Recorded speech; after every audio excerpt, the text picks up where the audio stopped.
대감마님, 제 목을 빼고 이 아이만은 살려주십시오. 자, 오시는 길에 잠시 다리 좀 쉬어 가시지요. 오늘 들려드릴 이야기는 저기 충청도 두매산골, 세상 물정 모르고 허허실실 웃기만 하던 한 사내의 기가 막힌 사연입니다. 여러분은 혹시 바보라 불리면서도 남이 침을 뱉으면 비가 온다 좋아하고 돌을 던지면 떡을 준다 좋아하는 그런 사람 보신 적 있으십니까? 오늘 이야기의 주인장 김덕배가 딱 그런 위인이었답니다. 나이는 부록을 훌쩍 넘겼으나 가진 것이라고는 구멍 난 삼배옷 한 벌과 녹슬어 빠진 낫자루 하나가 전 재산인 사내였지요. 덕배는 장터 구석에 쭈그리고 앉아 산에서 캐온 도라지며 칡뿌리를 팔아 입에 풀칠을 했습니다. 헌데 이 양반이 셈이 어찌나 어두운지 귀한 산삼을 도라지 값에 내어주고는 많이 파십시오. 라며 절까지 꾸벅하는 꼴을 보시지요. 동네 꼬마 녀석들이 흙을 뿌려도 그저 누런이를 드러내고 허허 흙장난이 재미나냐 하며 웃어 넘기니 세상 천지에 이런 맹탕이 또 어디 있겠습니까? 허나 사람 속은 모른다고 했습니다. 그 미련하리만치 우직한 가슴 속에 훗날 세상을 뒤집을 뜨거운 의리가 숨어 있을 줄은 귀신도 몰랐던 겝니다. 사단은 이 고을 최고의 갑부 최참판 댁에서 벌어졌습니다. 고을 땅 절반이 제 것이요. 곳간의 쌀가마니가 산을 이룬다는 최참판이 덜컥 곧불에 걸려 생이다 하신 겁니다.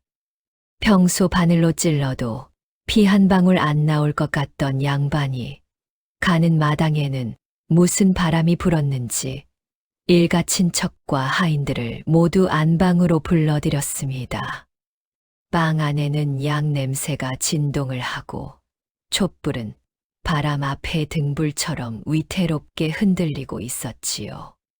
그 틈바구니 맨 뒤쪽에 영문도 모르고 불려 온 덕배가 집신짝을 만지작거하며 서 있었습니다. 최참판에 떨리는 손에서 유언장이 펼쳐지자 방 안에 모인 조카들의 눈에 탐욕스러운 불이 번쩍 켜졌습니다. 논천 맞이기와 기와집은 장조카에게 주마. 현금 10만 양과 비단은 둘째에게 주마. 여기저기서 억지 곡소리와 환호성이 뒤섞여 터져 나왔습니다. 헌데 집사의 목소리가 문득 떨리기 시작하는 게 아니겠습니까? 그리고 내 집에 기거하던 계집종 연하와 명월이 이 두 아이는 방 안이 찬물을 끼얹은 듯 조용해졌습니다. 연하와 명월이 쫓겨난 양반가의 자식이라는 소문이 돌만큼 기품이 흐르던 아이들이라 조카들이 호시탐탐 눈독을 들이던 터였습니다. 당연히 자신들의 차지가 될 줄 알았겠지요. 허나 이어진 유언은 청천벽력과도 같았습니다. 이 두 아이는 빚 500냥과 함께 상속한다. 이 빚을 갚지 못하면 관아의 관비로 넘길 것이니 이 빚과 아이들을 떠맡을 자가 있느냐. 빚 500냥이라니 그 큰 돈을 갚아야만 하녀들을 데려갈 수 있다는 말에 방금 전까지 침을 흘리던 조카들은 기겁하며 고개를 돌렸습니다. 에잉, 빚더미에 앉은 계집들을 어디다 쓴단 말이냐. 재수 없게 엮일라 우린 모르는 일이네. 두 여인은 사색이 되어 서로의 손을 꼭 잡고 바들바들 떨고 있었습니다. 빚을 갚지 못하면 험한 관아로 끌려가 짐승만도 못한 삶을 살아야 할 운명. 그 가련한 흐느낌 소리가 방 안을 메웠지만 돈독이 옳은 친척들 눈에는 그저 귀찮은 짐짝으로만 보일 뿐이었습니다. 그때였습니다. 구석에서 쭈뼛거리던 그림자 하나가 뚜벅뚜벅 걸어 나왔습니다. 흙투성이 발에 무릎이 툭 튀어나온 삼배바지. 바로 바보 덕배였습니다. 덕배는 특유의 멍한 표정으로 최참판의 시신을 그리고 떨고 있는 두 여인을 번갈아 보더니 대뜸 바닥에 넙죽 엎드렸습니다. 좌중이 저 미친놈이 뭐 하는 짓이냐며 수군거리는 찰나 덕배의 입에서 굵직한 한마디가 터져 나왔습니다. 사람 목숨이 돈보다 중하지요. 그 빚 제가 다 안고 가겠습니다. 빵 안이 발칵 뒤집혔습니다. 하루 벌어 하루 먹고 사는 주제에 500냥이라니 사람들은 배를 잡고 뒹굴며 비웃었습니다. 하지만 덕배는 아랑곳하지 않고 최참판이 남긴 마지막 도장을 자신의 흙 묻은 손바닥에 꾹 찍었습니다. 이로써 계약은 성립된 것이지요. 황금 대신 빚더미를, 비단 대신 두 여인을 떠안게 된 바보 약축군. 이것이 바로 온 고을을 뒤흔들 기이한 상속의 시작이었습니다.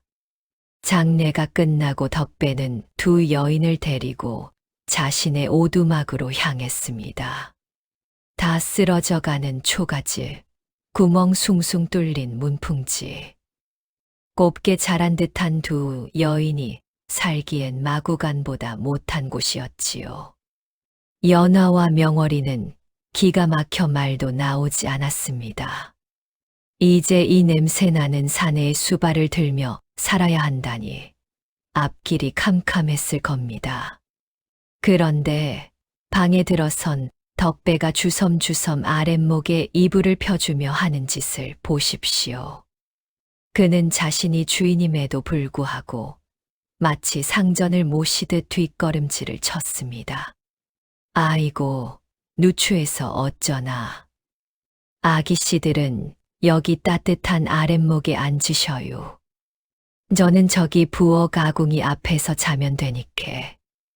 그러고는 장례식장에서 몰래 챙겨온 떡 2덩이를 내밀었습니다.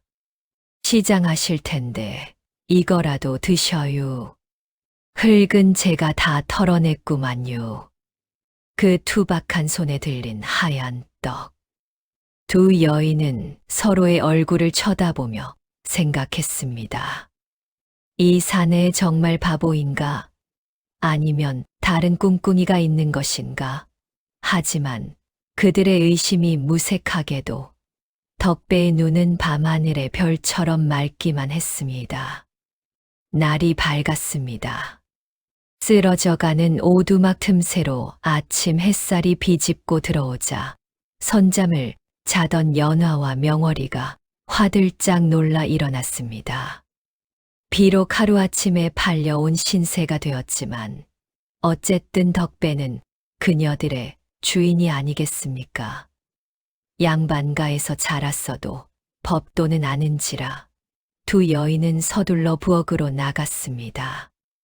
밥이라도 짓고 마당이라도 쓸어야 밥값을 한다고 생각했겠지요.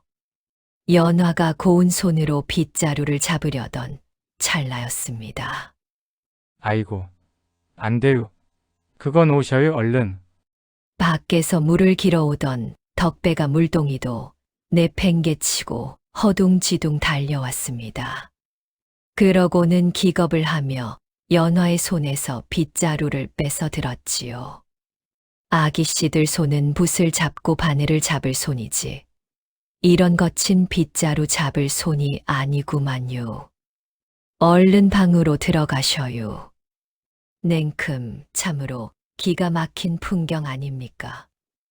빚돈 주고 사온 주인은 하인처럼 마당을 쓸고 정작 하녀들은 안방마님처럼 방 안에 모셔지는 그야말로 거꾸로 된 세상이 덕배의 오두막에서 펼쳐지고 있었습니다. 그날부터 덕배의 하루는 전쟁이었습니다. 입이 하나에서 셋으로 늘었으니 그것도 귀하게 자란 두 입을 먹여 살리려니 오죽했겠습니까? 덕배는 동이 트기도 전에 산을 탔습니다. 예전엔 험에서 거들떠보지도 않던 가시덤불숲을 맨몸으로 헤치고 들어갔지요. 찔리고 긁혀 종아리에 피가 배어 나와도 덕배는 싱글벙글했습니다. 허허, 오늘 더덕은 씨알이 굵네. 이거 팔면 우리 아기씨들 댕기 하나 사줄 수 있겠구만. 장터에서는 또 어떻고요? 약초를 다 팔고 나면 쉬는 것이 아니라 쌀가게 배달일, 주막에 장작 패기, 남의 집 동직에 지기까지. 돈이 되는 일이라면 닥치는 대로 했습니다. 마을 사람들은 저 녀석이 드디어 미쳤구나 하며 혀를 찼지만 덕배의 눈은 가장이 된 사내의 책임감으로 이글거리고 있었습니다. 그렇게 뼈가 으스러져라 일하고 돌아온 저녁 밥상 풍경을 한번 보시지요. 덕배는 김이 모락모락 나는 하얀 쌀밥과 굴비 한 마리를 두 여인의 상에 올렸습니다. 반면 부엌 구석에 쭈그리고 앉은 덕배의 앞에는 무엇이 있었을까요? 누룽지를 끓인 희멀건 숭늉한 그릇, 그리고 장터에서 주워온 시래기 몇 줄기가 전부였습니다. 미안해서 수저를 들지 못하는 명월이가 울먹이며 물었습니다. 나리, 왜 나리는 식사를 안 하십니까? 그럼 덕배는 배를 팡팡 두드리며 능청을 떨었지요. 아이고 저는 아까 장터 국밥집에서 고기를 배 터지게 먹고 와서 밥 생각 없슈. 얼른 드셔요. 식으면 맛없으니께. 거짓말이었습니다. 새빨간 거짓말이었지요. 장터에서 물 한 모금 제대로 못 마신 걸 지나가던 걔도 알 텐데 말입니다. 하지만 덕배는 두 여인이 밥을 오물오물 먹는 모습만 봐도 배가 부른 듯 숭늉 그릇을 비우며 허허 웃었습니다. 그는 알았던 겁니다. 이 여인들이 비록 지금은 비천한 신세가 되었으나 언젠가는 다시 날개를 펴고 날아오를 고귀한 분들이라는 것을. 자신은 그저 그날이 올 때까지 비바람을 막아주는 썩은 울타리가 되어주면 그만이라고 바보 덕배는 그렇게 믿고 있었습니다. 헌데 하늘도 무심하시지. 이 갸륵한 정성을 시기라도 하는 걸까요? 겨울바람이 매섭게 불어닥치던 어느 날 밤 덜컥 사단이 나고 말았습니다. 며칠 전부터 콜록거리던 연화가 고열에 시달리며 쓰러진 것입니다. 추워. 살려주세요. 불덩이 같은 이마, 가파른 숨소리. 의원을 부를 돈은커녕 당장 뗄감, 살 돈도 떨어진 상황. 덕배의 눈이 휘둥그레졌습니다. 이대로 두면 목숨이 위태로운 상황. 덕배는 벽에 걸린 낡은 낫을 낚아채고 밖으로 뛰쳐나갔습니다. 밖은 눈보라가 휘몰아치는 칠흑 같은 밤이었습니다. 하지만 덕배의 발길은 마을 의원 집이 아닌 호랑이도 무서워 피한다는 검은 산 절벽을 향하고 있었습니다. 그곳에만 자란다는 전설의 영약 설한초를 캐기 위해서였지요. 발이 푹푹 빠지는 눈길을 헤치며 바보는 울부짖듯 중얼거렸습니다. 안 돼. 절대 못 보내. 내 목숨을 내놓더라도 아기씨는 살려야 혀. 방문을 박차고 나온 덕배를 맞이한 건 세상 모든 것을 얼려버릴 듯한 매서운 칼바람이었습니다. 으악! 덕배가 내지른 기합 소리는 문지방을 넘자마자 거센 눈보라에 허무하게 먹혀버렸습니다. 한치 앞도 분간할 수 없는 칠흑 같은 어둠. 덕배는 낫자루 하나에 의지한 채 곧장 마을 뒤편 검은 산으로 내달렸습니다. 아니, 달렸다기보다는 눈 구덩이에 처박히고 구르며 기어갔다는 말이 맞을 겁니다. 산 입구에 들어서자마자 무릎까지 눈이 차올랐습니다. 덕배가 입은 옷이라곤 구멍 숭숭 뚫린 홑겹 삼배옷 한 벌뿐. 눈과 땀에 젖은 옷은 순식간에 꽁꽁 얼어붙어 움직일 때마다 바스락거리며 살갗을 파고드는 얼음 갑옷이 되어버렸습니다. 살을 애는 추위가 뼈속까지 스며들어 온몸이 사시나무 떨듯 떨려왔습니다. 하지만 덕배는 멈추지 않았습니다. 잠시라도 숨을 고르려 멈추는 순간 아랫목에서 식은땀을 흘리며 죽어가던 연화 아기씨의 창백한 얼굴이 눈앞에 아른거렸기 때문입니다. 안 추워, 하나도 안 추워. 우리 아기씨는 지금 불덩이 속에 있는데 내가 추우면 안 되지. 덕배는 감각이 없어진 손으로 바위를 움켜쥐고 미끄러지면 다시 기어오르기를 반복했습니다.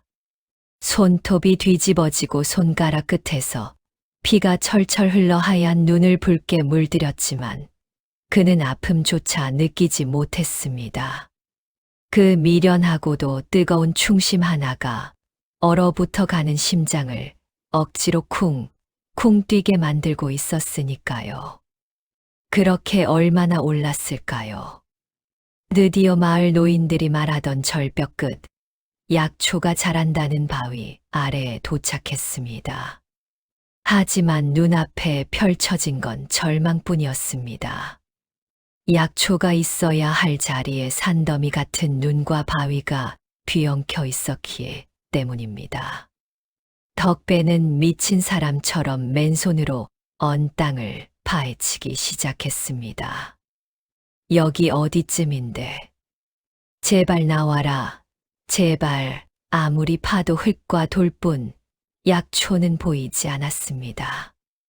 덕배가 울부짖으며 바닥을 치려는 순간이었습니다. 능 뒤에서 털이 쭈뼛설 만큼 낮고 묵직한 소리가 들려왔습니다. 그것은 바람 소리가 아니었습니다. 땅바닥을 진동시키며 심장을 조여오는 맹수의 울음소리였습니다. 덕배가 뻣뻣하게 굳은 목을 천천히 돌렸습니다. 그리고 그 순간 덕배는 숨조차 쉴 수 없었습니다. 어둠 속에서 형형하게 빛나는 노란 두 눈동자. 집채만 한 몸집에 하얀 털을 휘날리는 산의 주인. 바로 전설 속의 백호였습니다. 호랑이가 입을 벌릴 때마다 뿜어져 나오는 뜨거운 입김이 덕배의 얼어붙은 얼굴에 닿았습니다. 아, 이제 끝이구나. 약초는커녕 호랑이 밥이 되겠구나. 덕배는 본능적으로 죽음을 직감했습니다. 하지만 그 절체절명의 순간에도 덕배의 머릿속에는 오직 하나, 죽어가는 연화 아기씨 생각뿐이었습니다. 덕배는 도망치는 대신 떨리는 무릎을 꿇고 호랑이 앞에 납작 엎드렸습니다. 그리고는 눈물 범벅이 된 얼굴을 들고 호랑이의 눈을 똑바로 바라보며 빌기 시작했습니다. 살려달라는 비명 대신 덕배의 입에서는 기가 막힌 말이 튀어나왔습니다. 상구님, 저를 잡아 드셔도 좋은데요. 제 팔 한 짝, 다리 한 짝은 뜯어드리고 갈 테니께. 제발 저기 보이는 약초만은 가져가게 해주십시오. 우리 아기씨가 다 죽어가요. 그분은 살려야 해요. 제발요. 덕배는 정말로 자신의 왼팔을 호랑이 아가리 앞으로 쑥 내밀었습니다. 내 살을 내어주고 약초를 얻겠다는 그야말로 목숨을 건 거래였습니다. 순간 호랑이의 눈매가 꿈틀했습니다. 미물인 짐승에게도 인간의 진심이 통한 것일까요? 아니면 하늘이 그 바보 같은 충심에 감동한 것일까요? 호랑이는 덕배를 물어뜯는 대신 그 커다란 앞발을 번쩍 들어 올리더니 눈 덮인 바위 틈을 쾅 하고 내리쳤습니다. 그러자 산이 울리는 소리와 함께 쌓여있던 눈더미가 와르르 쏟아져 내렸습니다. 그리고 그 흙무더기 속에서 거짓말처럼 붉은 빛을 내뿜는 영약, 설한초가 모습을 드러냈습니다. 덕배가 놀라 입을 다물지 못하는 사이 호랑이는 긴 꼬리를 한 번 휘저었더니 눈보라 속으로 홀연히 사라져 버렸습니다. 마치 내 정성이 갸륵하여 돕는다는 듯이 말입니다. 덕배는 붉은 약초를 품에 안고 엉엉 소리 내어 울었습니다. 고맙습니다. 고맙습니다, 산군님. 그는 굴러 떨어지듯 산을 내려왔습니다. 어떻게 집에 왔는지 기억도 나지 않았습니다.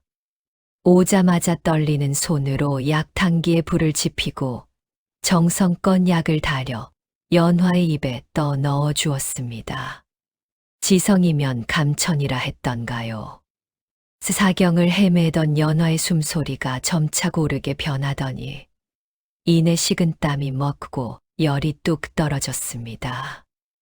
다음 날 아침 눈을 뜬 연화가 처음 본 것은 부엌 구석에 쓰러져 잠든 덕배의 모습이었습니다.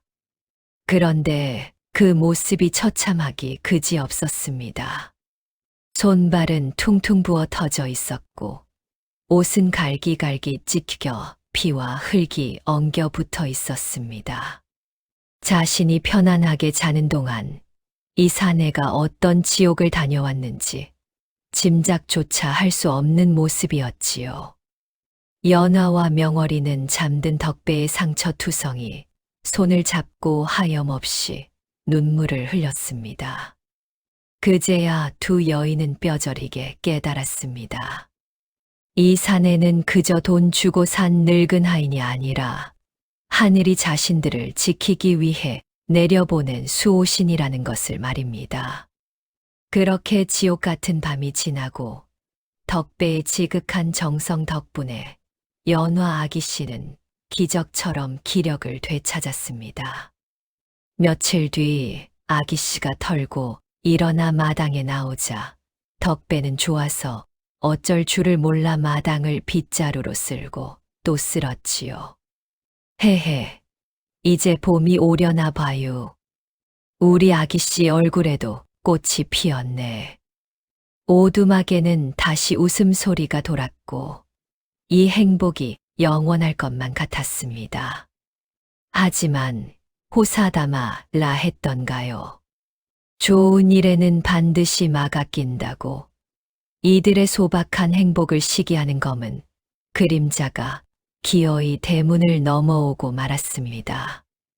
갑자기 썩은 대문짝이 떨어져 나가며 흙먼지와 함께 험상궂은 사내들이 들이닥쳤습니다. 관아의 포졸들이었습니다.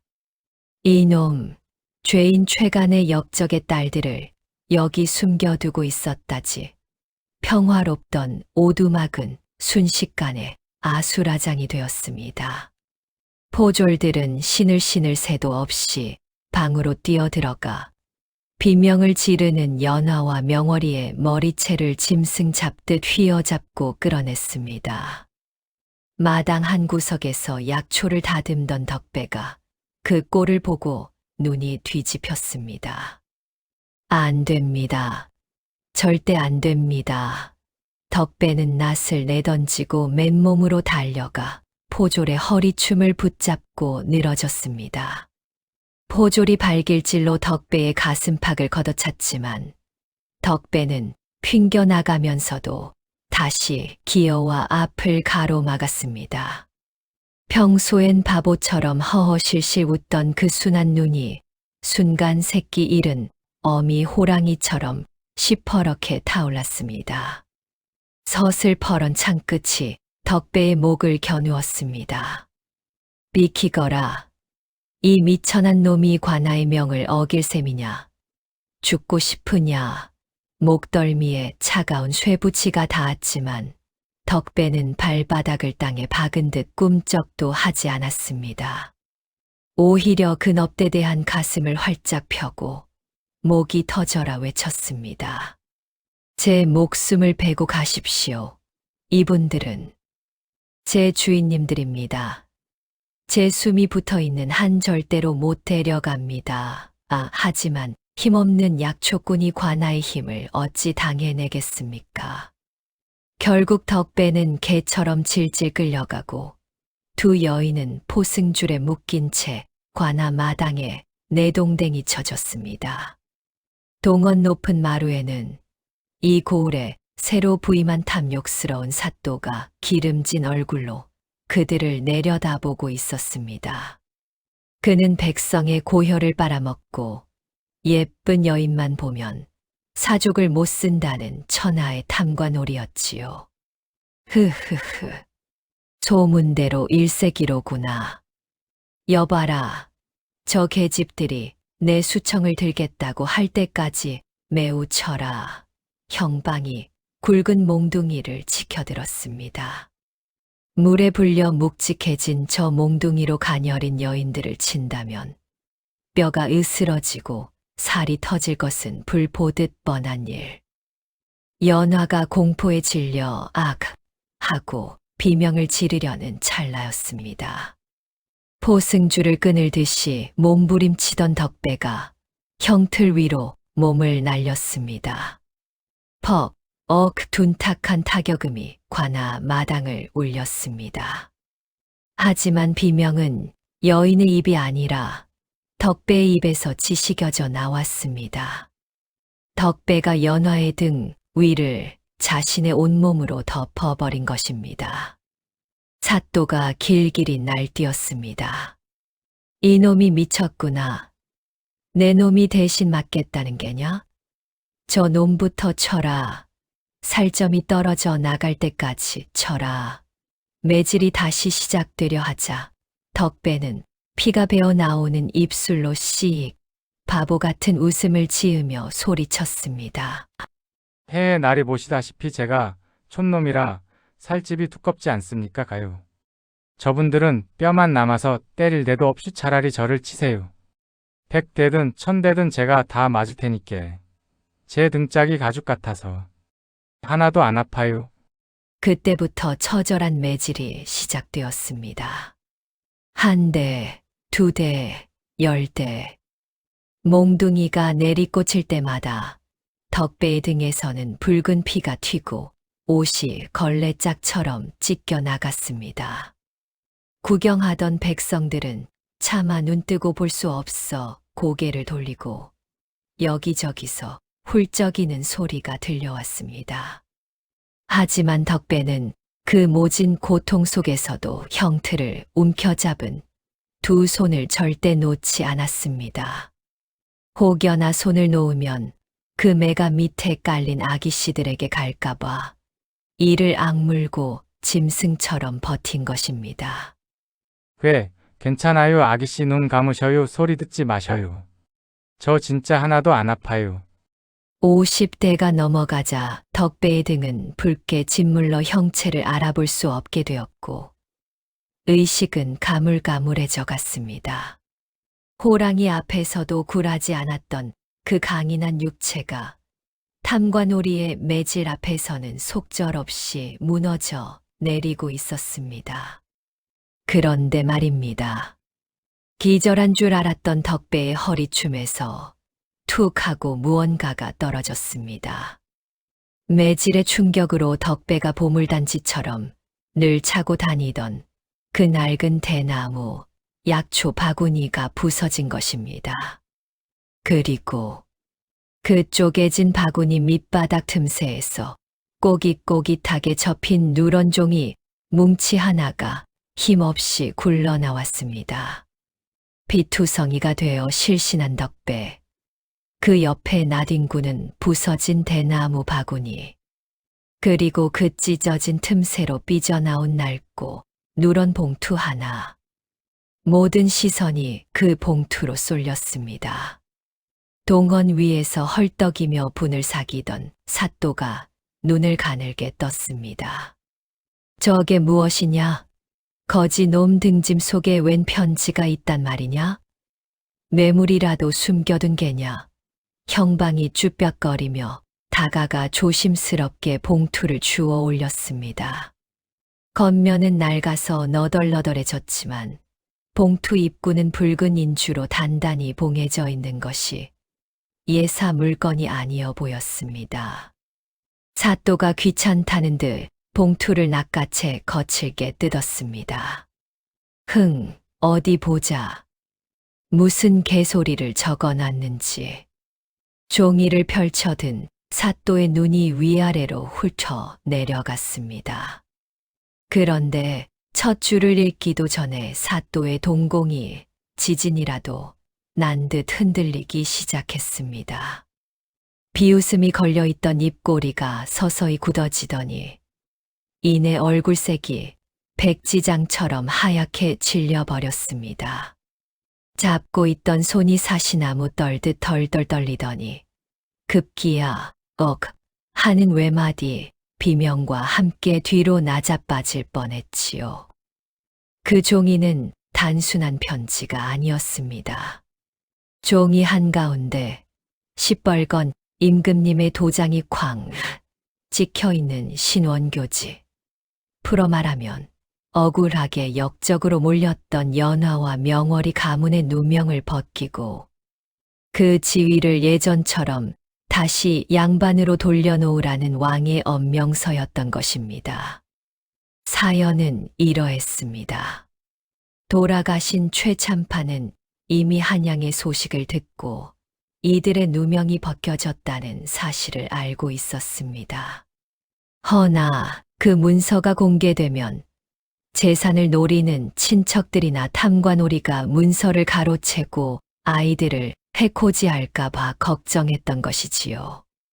그래서 최참판은 가장 미련하고 가장 우직하며 그 누구도 거들떠보지 않을 바보 덕배를 선택했습니다.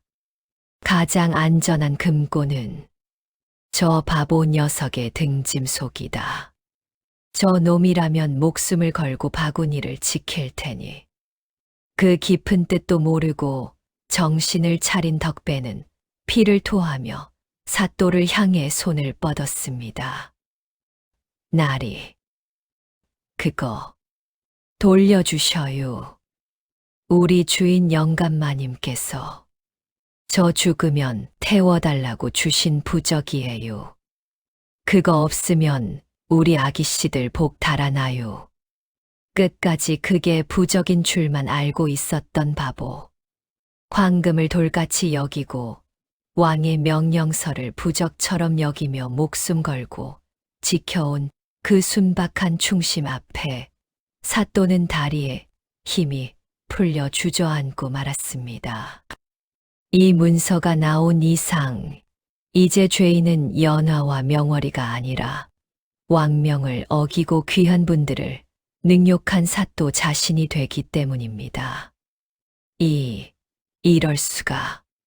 저 거지 놈 등짝에 이런 것이.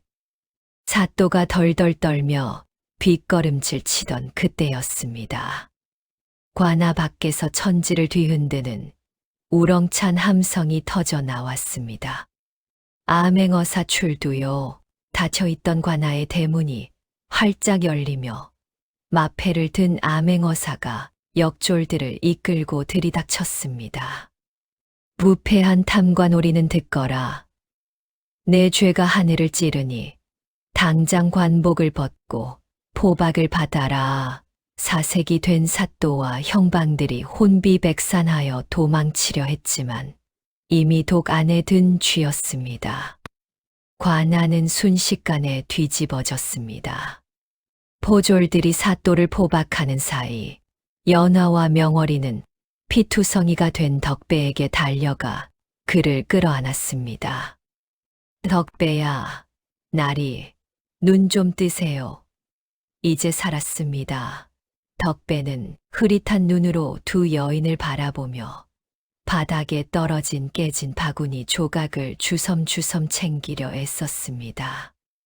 아이고, 아까운 바구니. 이거 우리 아기씨들.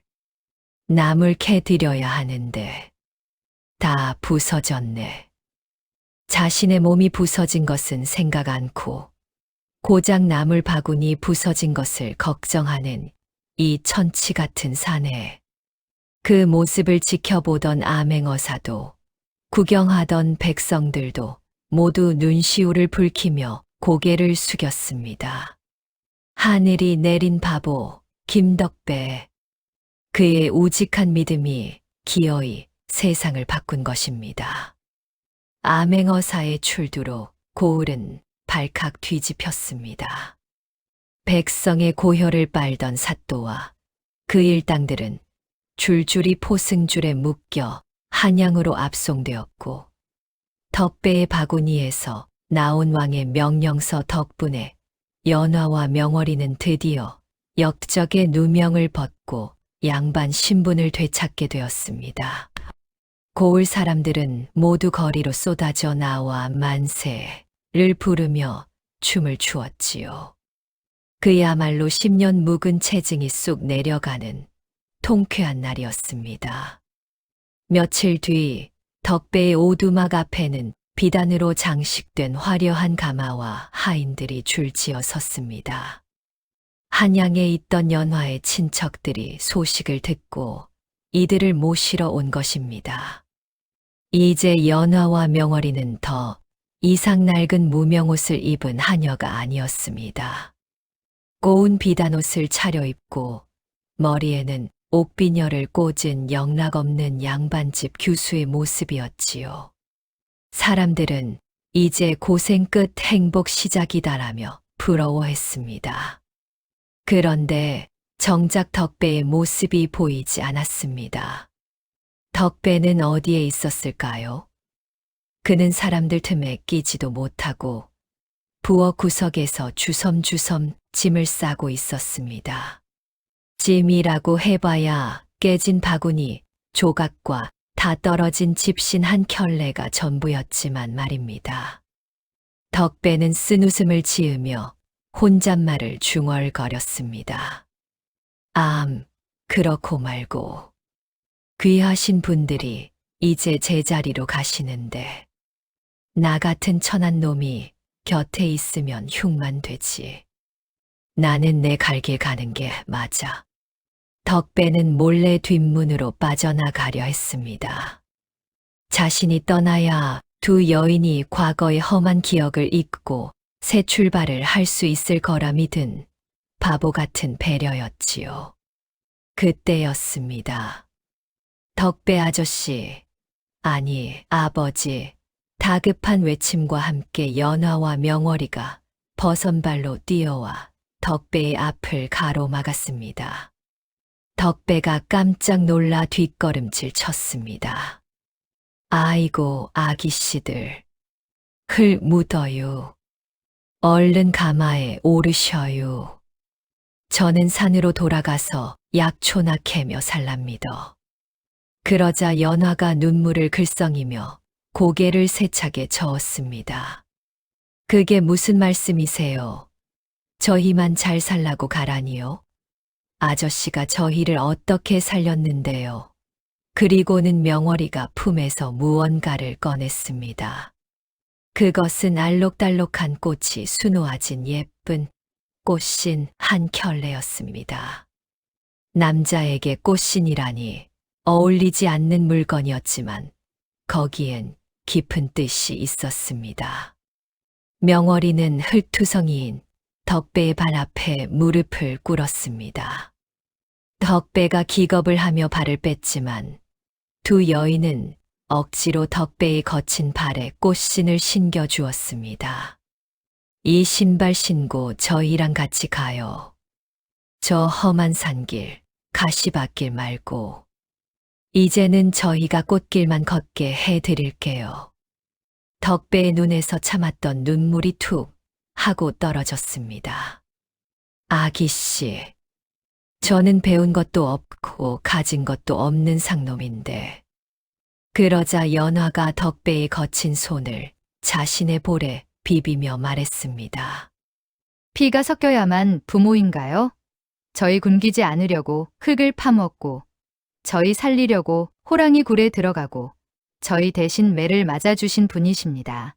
낳아주신 부모님은 일찍 가셨지만, 아저씨는 저희에게 어머니이자 아버지이십니다.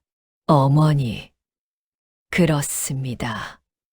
비록 사내의 몸이지만 덕배는 지난 1년간 저 대신 자신의 피와 땀을 먹여 이들을 키워낸 어머니와 다름없었습니다. 두 여인은 덕배를 일으켜 세워 자신들이 타야 할 가장 화려한 상석 가마에 태웠습니다. 어르신 타십시오. 한양으로 모시겠습니다. 하인들이 우렁차게 외치고 가마가 높이 들렸습니다. 평생 남의 집 머슴살이만 하던 바보 약초꾼이 정승판서나 탄다는 가마를 타고 금이 환영하는 순간이었습니다. 그 후로 덕배는 어떻게 되었을까요? 한양의 의리의리한 기와집에서 두 딸의 지극한 효도를 받으며 오래오래 행복하게 살았답니다. 맛있는 고기 반찬에 비단 이불을 덮고 자면서도 덕배는 가끔 그 낡은 삼배옷을 꺼내보며 이렇게 웃었다고 합니다. 허허, 사람이 돈이 중한 게 아니여. 마음을 쓰면 하늘도 돕는 법이지. 비록 조금 모자라고 가진 것 없었지만 그 누구보다 뜨거운 가슴을 가졌던 바보 덕배의 이야기. 오늘 빛깔 야담은 여기까지입니다.